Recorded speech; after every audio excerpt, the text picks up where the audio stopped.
الحمد لله نحمده ونستعينه ونستغفره ونعوذ بالله من شرور أنفسنا ومن سيئات أعمالنا من يهده الله فلا مضل له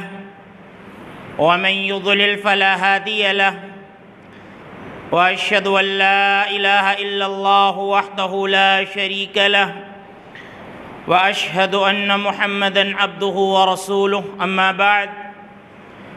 فإن خير الحديث كتاب الله وخير الهدي هدي محمد صلى الله عليه وسلم وشر الأمور محدثاتها وكل محدثة بدعة وكل بدعة ضلالة وكل ضلالة في النار. أعوذ بالله من الشيطان الرجيم. بسم الله الرحمن الرحيم.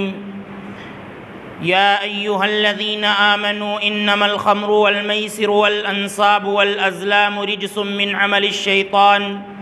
فاجتنبوه لعلكم تفلحون. معزز اسلامی و دینی بھائیوں، گزشتہ خطبہ جمعہ میں آپ کے سامنے سچ اور جھوٹ کے بارے میں کچھ باتیں بتائی گئی تھیں. آپ کو یہ بتایا گیا تھا کہ اخلاقی برائیوں میں جھوٹ یہ بہت بڑی برائی ہے اور کبیرہ گناہ ہے. قرآن کی آیات اور احادیث کی روشنی میں آپ کے سامنے یہ وضاحت کی گئی تھی کہ اللہ رب العالمین نے سچ بولنے کا حکم دیا ہے اور سچوں کے ساتھ رہنے کا حکم دیا ہے، اور اللہ کے رسول صلی اللہ علیہ وسلم نے بھی سچائی کے فوائد بیان کیے ہیں اور جھوٹ کی مذمت بیان فرمائی ہے. آج کے خطبہ جمعہ میں میں آپ کے سامنے ایک بہت بڑی اخلاقی برائی جو سماج اور معاشرے کو لے ڈوبتی ہے، انسان خود بھی اس میں ملوث ہو کر اپنے آپ کو تباہ و برباد کر لیتا ہے، اپنے خاندان اور اپنے گھر اور خود اپنے آپ کی تباہی اور بدنامی کا ذریعہ بن جاتا ہے. ہماری شریعت نے اس برائی کو اور اس اخلاقی برائی کو حرام اور ناجائز قرار دیا ہے، حالانکہ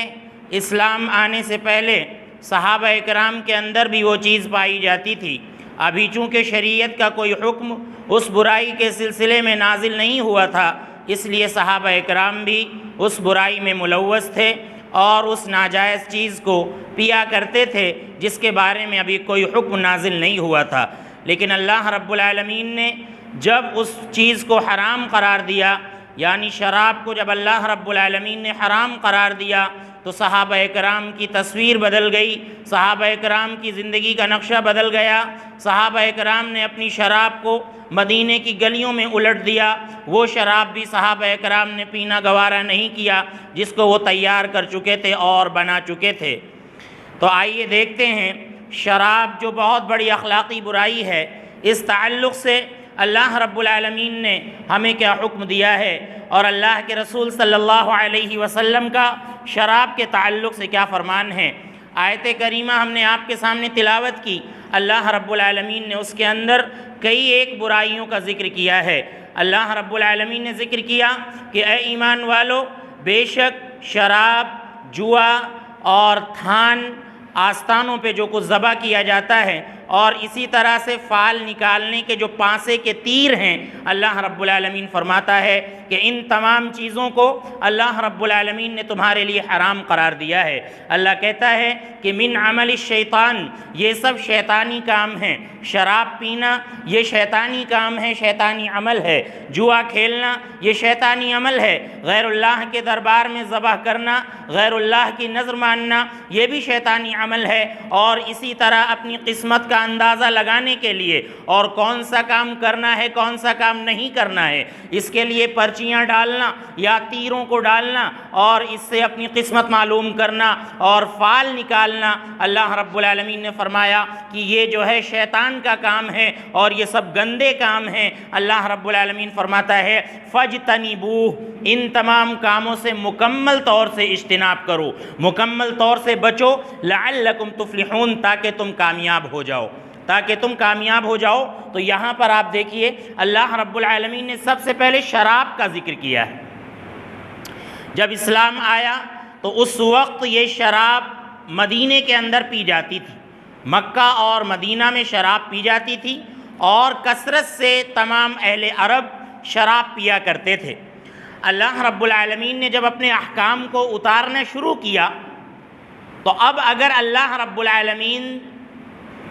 یک بارگی شراب کو حرام قرار دیتا تو یہ لوگوں کے لیے چھوڑنا مشکل ہوتا۔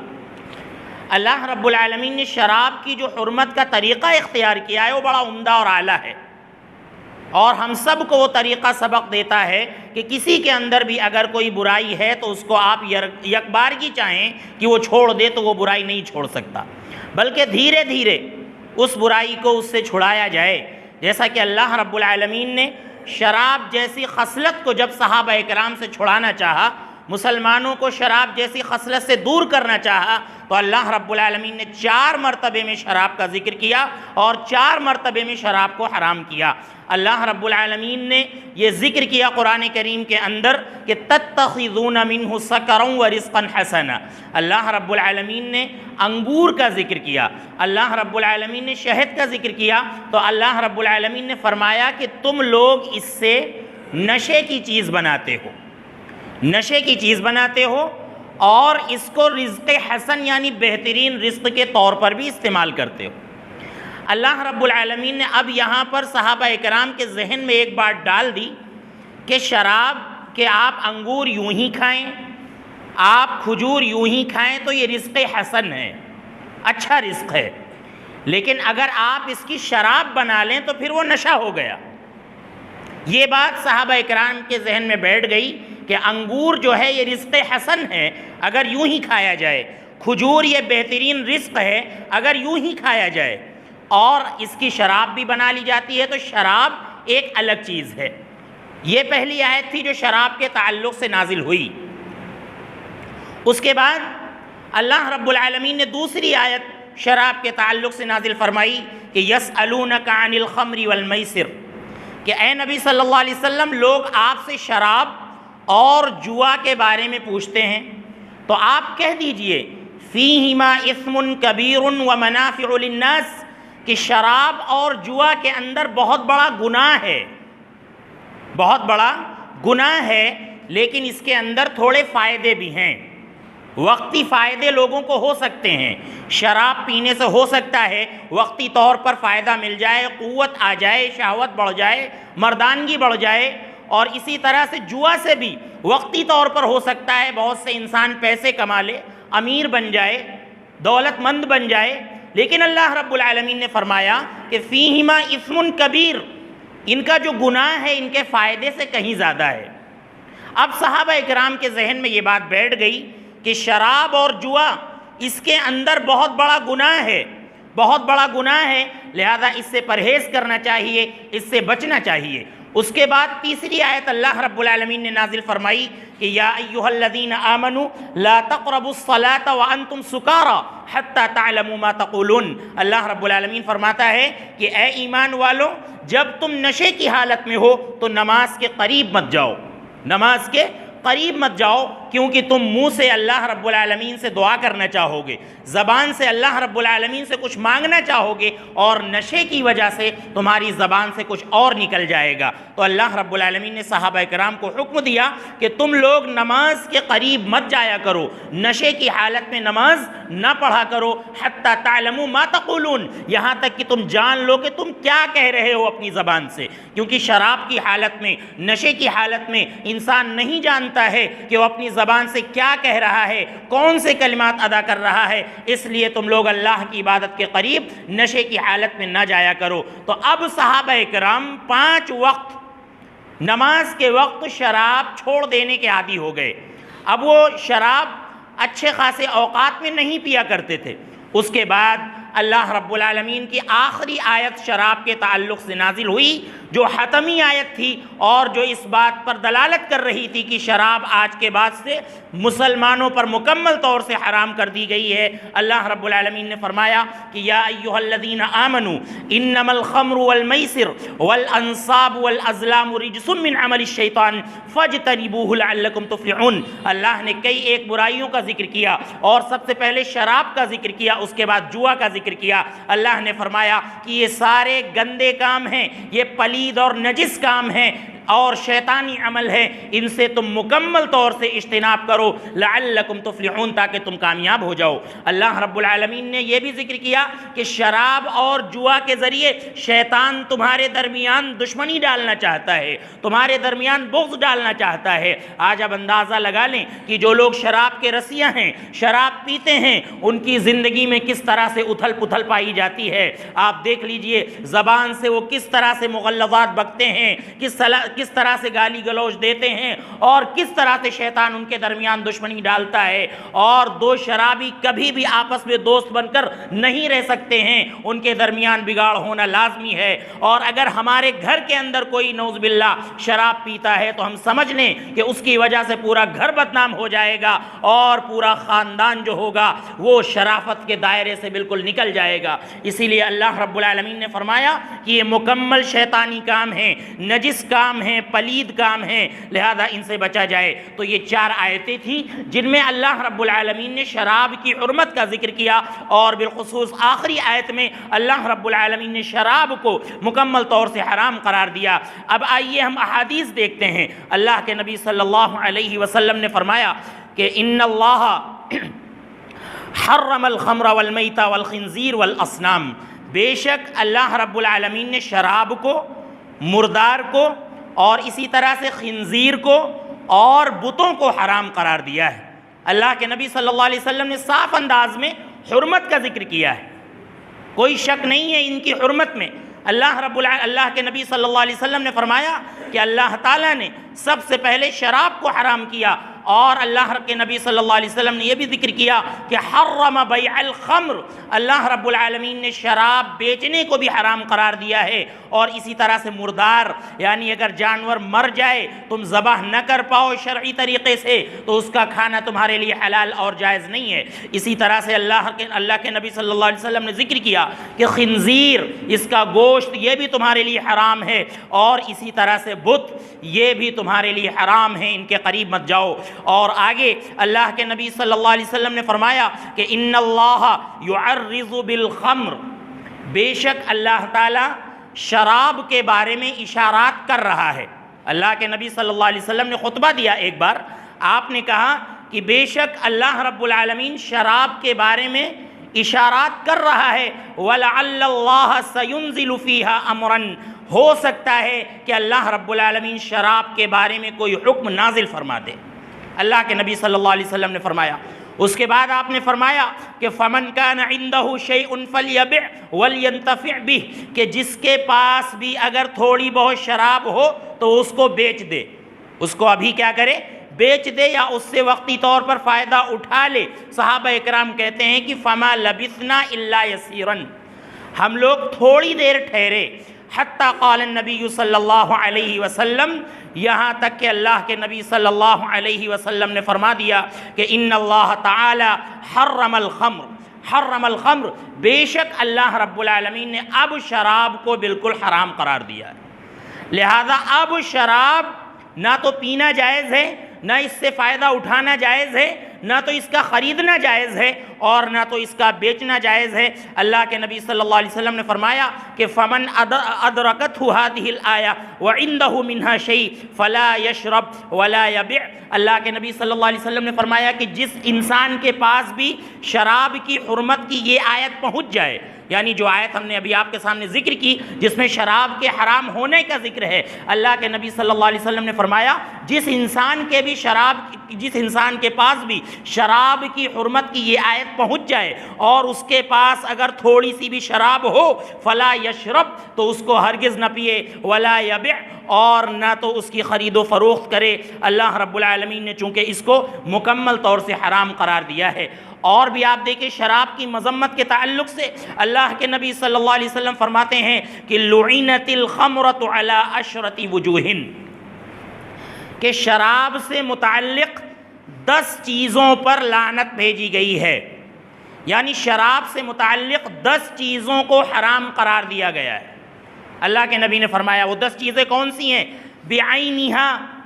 یعنی شراب کو اللہ رب العالمین نے حرام قرار دیا ہے، بذات خود شراب کو اللہ رب العالمین نے حرام قرار دیا ہے۔ وعاصرہا، شراب بنانے والا بھی حرام ہے، یعنی شراب بنانا بھی حرام ہے۔ ومعتصرہا، اور اسی طرح سے شراب بنوانا کسی سے، اگر کوئی شراب بنا نہیں رہا ہے لیکن کسی سے بنوا رہا ہے، کسی سے نچڑوا رہا ہے اور کسی کو دینے کے لیے وہ ایسا کروا رہا ہے، اللہ کے نبی صلی اللہ علیہ وسلم نے فرمایا کہ ایسے انسان پر بھی اللہ کی لعنت ہے جو کسی سے شراب بنواتا ہے۔ اللہ کے نبی صلی اللہ علیہ وسلم نے فرمایا وبائعہا، شراب بیچنے والے پر بھی اللہ کی لعنت ہے، وہ بھی حرام کام کر رہا ہے۔ ومبتاعہا،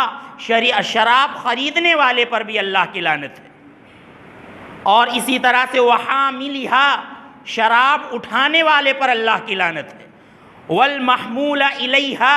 اور جس کی طرف شراب لے جائی جا رہی ہے اس پر بھی اللہ کی لعنت ہے۔ وآکل ثمنہا، شراب کی قیمت کھانے والے پر اللہ کی لعنت ہے۔ وشاربہا، اور اسے بیچنے والے پر اللہ کی لعنت ہے۔ وساقیہا، اور اسے پلانے والے پر اللہ کی لعنت ہے۔ اس حدیث کے راوی ابن عمر رضی اللہ عنہ ہیں اور ابن ماجہ کی حدیث ہے۔ آپ دیکھیں 10 چیزوں پر اللہ کے نبی صلی اللہ علیہ وسلم نے لعنت بھیجی ہے، اس میں سارے لوگ آ گئے، لہذا نہ تو شراب پینا جائز ہے اور نہ تو شراب پلانا جائز ہے، نہ تو شراب کو اٹھانا جائز ہے اور نہ تو شراب لے کر چلنا جائز ہے اور نہ تو کسی کو شراب بنانے کا حکم دینا جائز ہے۔ الغرض شراب سے متعلق جتنی بھی چیزیں ہیں اللہ کے نبی صلی اللہ علیہ وسلم نے ان پر لعنت بھیجی ہے۔ جس طرح سے آپ دیکھیں سود کے تعلق سے اللہ کے نبی صلی اللہ علیہ وسلم نے فرمایا کہ یہ سود بھی حرام ہے، سود لکھنے والوں پر اللہ کی لعنت ہے، وہ بھی حرام کام کر رہے ہیں، اور سودی معاملات میں اگر کوئی گواہ بن رہا ہے تو ایسے لوگوں پر بھی اللہ رب العالمین کی لعنت ہے۔ تو یہ ساری بڑی ہی خطرناک چیزیں ہیں۔ اللہ رب العالمین، اللہ کے نبی صلی اللہ علیہ وسلم نے یہاں پر 10 چیزوں کا ذکر کیا ہے شراب سے متعلق، جن کو اللہ کے نبی صلی اللہ علیہ وسلم نے اللہ کی رحمت سے دور قرار دیا ہے اور اسی طرح سے ان کو حرام قرار دیا ہے۔ آپ دیکھیے اللہ کے نبی صلی اللہ علیہ وسلم نے صرف شراب ہی کا ذکر نہیں کیا ہے، بلکہ شراب سے متعلق اور بھی چیزیں کہ جن کو لوگ آگے چل کر حلال سمجھ کر پئیں گے، ان کا نام کچھ اور رکھ دیں گے، حالانکہ وہ شراب ہی ہوگی، ان کا نام کچھ اور رکھ دیں گے۔ اللہ کے نبی صلی اللہ علیہ وسلم نے فرمایا کہ لَيَكُونَنَّ فِي أُمَّتِي أَقْوَامٌ يَسْتَحِلُّونَ الْحَرِيرَ وَالْخَمْرَ، کہ میری امت میں ایسے لوگ پیدا ہوں گے جو آگے چل کر ریشم کو حلال سمجھنے لگیں گے۔ ریشم کو اللہ کے نبی صلی اللہ علیہ وسلم نے مردوں پر حرام قرار دیا ہے۔ اللہ کے نبی صلی اللہ علیہ وسلم نے فرمایا کہ اگر ضرورت نہ ہو تو ریشم کا استعمال نہیں کرنا چاہیے۔ وہیں ایک صحابی کو اللہ کے نبی صلی اللہ علیہ وسلم نے خارش کی وجہ سے، کھجلی کی وجہ سے نرم کپڑا یعنی ریشم کا کپڑا پہننے کی اجازت دی۔ انہوں نے آ کر ذکر کیا کہ اے نبی صلی اللہ علیہ وسلم، ہمارے یہاں خارش ہے، کھجلی ہوتی ہے ہماری جسم پر، تو کیا ہم ریشم کا کپڑا پہن سکتے ہیں؟ تو اللہ کے نبی صلی اللہ علیہ وسلم نے ان کو اجازت دی، لیکن ریشم عام حالات میں اس امت کے مردوں پر اللہ رب العالمین نے حرام کیا ہے۔ اور اسی طرح سے خمر، اللہ کے نبی صلی اللہ علیہ وسلم نے فرمایا کہ لوگ شراب کو بھی حلال سمجھ لیں گے، یسمونہا بغیر اسمہا، ان کا نام بدل کر کوئی اور نام رکھ لیں گے،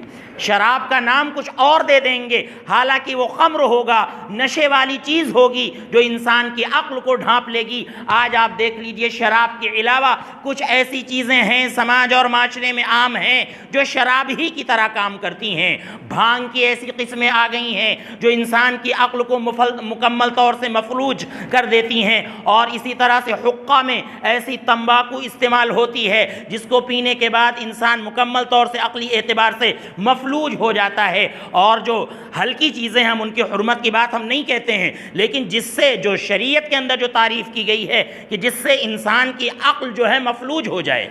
عقل کام کرنا بند کر دے، تو ایسی چیز بہرحال نشہ آور ہے، نشہ لانے والی ہے۔ ایسی چیزوں کو اللہ کے نبی صلی اللہ علیہ وسلم نے حرام قرار دیا ہے۔ شراب سے ملتی جلتی اور وہ تمام چیزیں جس کو پینے کے بعد انسان کی عقل کام نہیں کرتی ہے، انسان یہ سمجھ نہیں پاتا ہے کہ ہم کہاں چل رہے ہیں، کیسے چل رہے ہیں، کس سے گفتگو کر رہے ہیں، کیسے بات کرنی چاہیے، ہم کیا منہ سے بول رہے ہیں اور کیا نکل رہا ہے۔ اگر ایسی چیز انسان کھا رہا ہے یا پی رہا ہے تو وہ حرام چیز استعمال کر رہا ہے، حرام کام کر رہا ہے۔ اس حدیث کے راوی ابو مالک اشعری رضی اللہ عنہ ہیں اور یہ ابن حبان کی روایت ہے۔ اور اسی طرح سے آپ دیکھیے ابن عباس رضی اللہ عنہ فرماتے ہیں کہ حرمت الخمر وجعلت عدلا للشرک۔ ابن عباس رضی اللہ عنہ کہتے ہیں کہ شراب کو حرام کیا گیا اور حرمت میں اس کو شرک کے برابر قرار دیا گیا، شرک کے برابر۔ یہ حضرت ابن عباس رضی اللہ عنہ فرماتے ہیں۔ شاید ان کا اشارہ اس آیت کی طرف ہے جو آیت ہم نے آپ کے سامنے ذکر کی، کیونکہ اس آیت میں اللہ رب العالمین نے شرکیہ کاموں کے ساتھ شراب کا ذکر کیا ہے، شرکیہ کاموں کا ذکر کیا اللہ رب العالمین نے۔ انصاب اور ازلام یہ سب شرکیہ کام ہیں، ان سے پہلے اللہ رب العالمین نے سب سے پہلے شراب کا ذکر کیا۔ تو حضرت ابن عباس رضی اللہ عنہ فرماتے ہیں کہ شراب حرام کی گئی اور اس کی حرمت کو شرک کے برابر قرار دیا گیا۔ اس سے بھی آپ اس کی مذمت کا اندازہ لگا سکتے ہیں کہ کتنی خطرناک چیز ہے اور کتنی بری چیز ہے۔ اور اسی طرح سے آپ دیکھیے حضرت انس رضی اللہ عنہ فرماتے ہیں کہ فلما حرمت الخمر قال رجال کیف باصحابنا۔ صحابہ کرام کے بارے میں فرماتے ہیں کہ آپ دیکھیے جب شراب کی حرمت نازل ہوئی تو صحابہ کرام کا کیا معاملہ ہوا تھا اور کس قدر وہ پریشان ہو گئے تھے۔ حضرت انس کہتے ہیں کہ جب شراب کی حرمت نازل ہوئی قال رجال کیف باصحابنا وقد ماتوا یشربون الخمر، جب شراب کی حرمت نازل ہوئی تو صحابہ کرام بہت پریشان ہوئے۔ وہ اللہ کے نبی صلی اللہ علیہ وسلم کے پاس آئے اور آ کر آپ سے کہا کہ اے نبی صلی اللہ علیہ وسلم ان لوگوں کا کیا معاملہ ہوگا جو ہمارے ساتھی تھے، شراب پیتے تھے اور شراب پیتے پیتے اس دنیا سے چلے گئے، اے نبی صلی اللہ علیہ وسلم ان ہمارے ساتھیوں کا کیا ہوگا؟ تو اللہ رب العالمین نے آیت نازل فرما دی، لیس علی الذین آمنوا جناح فیما طعموا اذا متقوا وآمنوا وعملوا الصالحات ثم اتقوا وآمنوا ثم اتقوا واحسنوا واللہ یحب المحسنین، کہ ان لوگوں پر کوئی حرج نہیں ہے جو کچھ حرام چیز کھا کر مر چکے ہیں، اس دنیا سے جا چکے ہیں، اگر وہ نیک تھے، ایمان والے تھے، نیک عمل کر رہے تھے، اچھے کام کر رہے تھے، اللہ سے ڈر رہے تھے اور اس وقت حرمت نازل نہیں ہوئی تھی، اگر وہ چیز کھا کر اس دنیا سے چلے گئے ہیں تو اللہ رب العالمین ان کو معاف فرما دے گا، اللہ رب العالمین ان سے درگزر کر دے گا اس گناہ کو، تو ان پر کوئی حرج نہیں ہے۔ آپ دیکھیں صحابہ کرام کتنا زیادہ پریشان ہو گئے تھے شراب کی حرمت نازل ہونے کے بعد۔ اور اسی طرح سے آپ دیکھیں حضرت انس رضی اللہ عنہ کہتے ہیں کہ جب اللہ رب العالمین نے شراب کو حرام کیا تو انی لاسقی ابا طلحہ و ابا دجانہ و سہیل بن البیضاء خلیط بصر و تمر، جب شراب کی حرمت نازل ہوئی تو ہم ابو طلحہ کے گھر میں بیٹھ کر ابو طلحہ کو اور اسی طرح سے صحابی ابو دجانہ کو اور سہیل بن بیضاء کو ہم جو ہے خلیط بصر و تمر، ہم نبیذ پلا رہے تھے، نبیذ پلا رہے تھے۔ بصر اور تمر یہ کھجور کی دو قسمیں ہیں، تو ان کی نبیذ ہم پلا رہے تھے۔ اذ حرمت الخمر، اچانک کیا پتہ چلا کہ شراب جو ہے وہ حرام کر دی گئی، تو حضرت انس رضی اللہ عنہ کہتے ہیں کہ ہم نے وہ شراب جو ہے الٹ دی، وہ نبیذ جو ہم پی رہے تھے، دو کھجوروں میں سے ملا کر جو ہم نے نبیذ بنائی تھی اس کو ہم نے الٹ دیا، اور کہتے ہیں کہ وَأَنَا سَاقِيهِمْ، میں خود ساقی تھا، میں خود لوگوں کو دے رہا تھا شراب، وَأَنَا أَصْغَرُهُمْ، اور میں صحابہ اکرام میں اس وقت سب سے چھوٹا تھا، اس لیے پلانے کا کام ہمارے ہی ذمہ تھا۔ اور کہتے ہیں کہ وَإِنَّا نَعُدُّهَا يَوْمَئِذٍ الْخَمْرُ، اور اس وقت ہم لوگ بسر اور تمر کو، تمر کی جو نبیذ بنائی جاتی تھی، اس کو خمر سمجھ رہے تھے، خمر سمجھتے تھے اور شراب سمجھتے تھے، نشے کی چیز سمجھتے تھے۔ جب اللہ رب العالمین کی آیت نازل ہوئی کہ شراب حرام ہو چکی ہے، حرام کر دی گئی ہے، لہذا ہم نے جو ہے شراب کو پھینک دیا۔ اور صحابہ اکرام بیان کرتے ہیں کہ مدینے کی گلیوں میں شراب بہہ رہی تھی، بہت وسیع آبادی نہیں تھی اس وقت، مدینے کی گلیاں تھیں، تو صحابہ اکرام نے جب اپنی ٹنکیاں الٹیں، جب اپنے گھڑے الٹے شراب کے، تو ایسا لگ رہا تھا کہ مدینے کے اندر شراب کا سیلاب آ گیا ہے۔ صحابہ اکرام نے یہ نہیں سوچا کہ ہم یہ شراب پی لیں اور اس کے بعد آج کے بعد سے ہم چھوڑ دیں گے، بلکہ انہوں نے بنی ہوئی شراب کو انڈیل دیا۔ اور اسی طرح سے آپ دیکھیں خیبر کے موقع پر جب اللہ کے نبی صلی اللہ علیہ وسلم نے منادی کو بھیج کر یہ اعلان کرایا کہ جا کر لوگوں میں اعلان کر دو کہ گدھے کا گوشت آج سے حرام کر دیا گیا ہے، ہانڈیاں چڑھی ہوئی تھیں، صحابہ اکرام کہتے ہیں کہ ہم نے ہانڈیاں الٹ دیں، ہم نے یہ نہیں سوچا کہ اس کو کھا لیں اور اس کو کھانے کے بعد ہم آئندہ چھوڑ دیں گے، نہیں، صحابہ اکرام نے بلا تعمل ہانڈیاں الٹ دیں۔ اور اسی طرح سے صحابہ اکرام نے شراب کے جام کو اپنے منہ میں لگانا گوارا نہ کیا۔ اور آپ دیکھیں شراب یہ اتنی بری چیز ہے کہ کئی ایک سلف نے یہ ذکر کیا ہے کہ انسان کو اگر کسی بھی برائی میں ملوث کرنا ہے، یہاں تک کہ اپنی والدین سے اگر بدزبانی کرانا ہے، اور اگر اس سے اپنے بچے کو قتل کرانا ہے، اور اسی طرح سے اس کے گھر کا اگر شیرازہ منتشر کرنا ہے، اور اسے عالی شان بنگلے سے اگر اس کو روڈ پر لانا ہے، تو صرف اس کو شراب کی عادت ڈلا دو، شراب کی عادت ڈلا دو۔ ایک وقت آئے گا کہ وہ گھر کا سارا اثاثہ بیچ دے گا، یہاں تک کہ وہ اپنے بچوں کو بھی فروخت کرنے کے لیے تیار ہو جائے گا۔ آپ مطالعہ کر لیجئے تاریخ کا، اور آپ فقہ الحاضر کا مطالعہ کریے تو پتہ چلے گا کہ ایسے کئی واقعات پیش آئے ہیں کہ شرابی باپ نے اپنے بچے کو فروخت کر دیا ہے معمولی قیمت پر، اور اس کے گھر کا شیرازہ منتشر ہو گیا ہے، اس کا پورا گھر تباہ و برباد ہو کر رہ گیا ہے۔ لہذا ایک مسلمان سے بالکل بھی یہ امید نہیں کی جا سکتی کہ وہ شراب کا جام اپنے منہ سے لگائے گا۔ لہذا شراب یہ بالکل حرام ہے، لیکن آج ہم دیکھتے ہیں کہ اچھے اچھے شریف زادے اور اچھے اچھے شریف خاندان کے لوگ اور اچھے اچھے مسلمان شراب کے جام کو اپنے منہ سے لگائے ہوئے ہیں، اور ہمارے نوجوان کثرت سے شراب پی رہے ہیں، بروں کی صحبت نے ان کو بگاڑ کے رکھ دیا ہے۔ لہذا اس پر قدغن لگانا اور اس پر پابندی لگانا، اور یہ دیکھنا کہ ہمارا بچہ گھر سے کب نکل رہا ہے، کہاں جا رہا ہے، کن لوگوں کے ساتھ بیٹھ رہا ہے، یہ جو ہے پتہ لگانا بچوں کے تئیں بہت زیادہ ضروری ہے۔ آپ دیکھیے بہت سے لوگوں کے بارے میں ہم نے سنا تو ہم کو تعجب ہوا، انہوں نے یہ بتایا کہ دنیا میں ہمارے ساتھیوں میں سے اکثر لوگ ایسے ہیں جو کم از کم ایک بار شراب ضرور پی چکے ہیں۔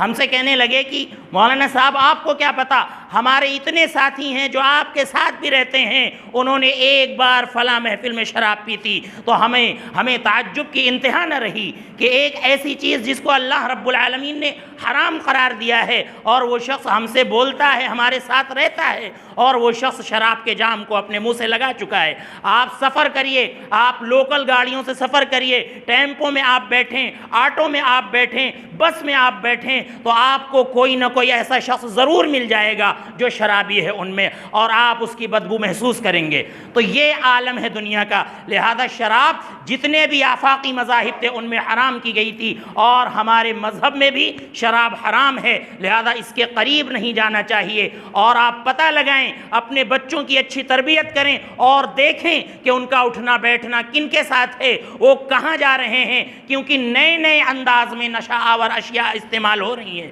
ماڈرن انداز میں لوگ شراب پی رہے ہیں، نام بدل دیے گئے ہیں، حالانکہ وہ نشے والی چیزیں ہیں، ان کو پی رہے ہیں۔ ان پر پابندی لگانا بہت ضروری ہے۔ یہ ام الخبائث ہے، یہ برائیوں کی ماں ہے شراب۔ اگر بچے شراب پینے کے عادی ہو گئے، یا ہمارے گھر کا کوئی بھی فرد شراب پینے کا عادی ہو گیا، تو ہم سمجھ لیں ہماری بچیوں کو اچھے رشتے نہیں ملیں گے، ہمارے بچوں کو اچھے رشتے نہیں ملیں گے، ہمارے گھر میں کوئی اچھی لڑکی دینا گوارا نہیں کرے گا، ہمارے اوپر کوئی اعتماد اعتماد نہیں کرے گا، ہمارے اوپر کوئی بھروسہ نہیں کرے گا، ہم سماج اور معاشرے میں بے وقعت اور بے حیثیت ہو کر رہ جائیں گے۔ اس لیے اس برائی سے اجتناب کرنا بہت ضروری ہے۔ اللہ رب العالمین کی اس حرام کی ہوئی چیز سے کوسوں دور رہنا بہت ضروری ہے۔ اللہ رب العزت ہمیں تمام حرام اشیاء سے پرہیز کرنے کی توفیق عطا فرمائے۔ اللہ رب العالمین بالخصوص شراب کی حرمت کو سمجھ کر اور اس سے بچنے کی توفیق عطا فرمائے۔ اللہ رب العالمین ہمیں تمام حرام چیزوں سے بچنے کی توفیق عطا فرمائے اور حلال چیزوں کے استعمال کی توفیق عطا فرمائے۔ اللہ رب العزت ہمیں قرآن و سنت پر عمل کرنے کی توفیق عطا فرمائے۔ اللہ تعالی ہمیں صحابہ کرام کے منہج کے مطابق قرآن و سنت پر عمل کرنے کی توفیق عطا فرمائے۔ اے اللہ جن بھائیوں نے دعا کی گزارش کی ہے ان کی تمام جائز تمناؤں قبول فرما، اگر وہ بیمار ہیں تو انہیں شفائے کاملہ عاجلہ عطا فرما۔ اے اللہ ہمارے والدین پر رحم فرما، اے اللہ ہمارے بوڑھے لوگوں پر رحم فرما، اے اللہ تمام مسلمانان عالم پر رحم فرما۔ اے اللہ جو مسلمان بھائی اس دنیا سے جا چکے ہیں ان کی مغفرت فرما اور جنت میں اعلیٰ مقام عطا فرما۔ اے اللہ جب تک ہمیں اس دنیا میں رکھ، ایمان کی حالت میں رکھ، اور جب ہمارا خاتمہ ہو ایمان کی حالت میں ہو۔ آمین۔ وآخر دعوانا ان الحمد للہ رب العالمین۔